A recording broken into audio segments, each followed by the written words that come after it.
Boleh beli, tapi perlu ambil perhatian untuk situasi berikut.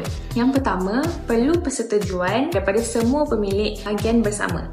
Untuk menjual mana-mana bahagian tanah geran kongsi, anda perlu mendapatkan persetujuan bertulis daripada semua pemilik bersama.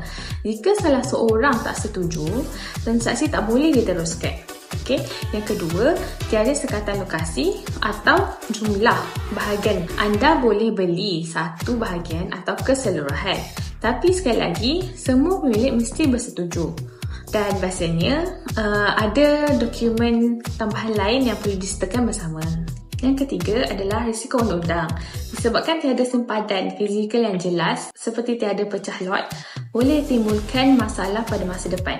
Contohnya isu sempadan, hak guna tanah atau perselisihan antara pemilik. Yang keempat, sukar untuk dapatkan pinjaman bank.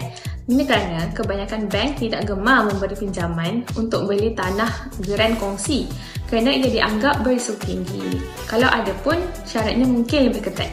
Dan yang kelima, digalakkan untuk buat pecah tanah bahagian atau pecah geran. Sebaiknya anda sebagai pembeli selepas selesai urusan jual beli itu, minta semua pemilik bersetuju untuk buat pecah bahagian ataupun subdivision supaya anda dapat geran individu yang sah dan boleh urus bahagian anda dengan bebas tanpa terikat dengan pemilik yang lain.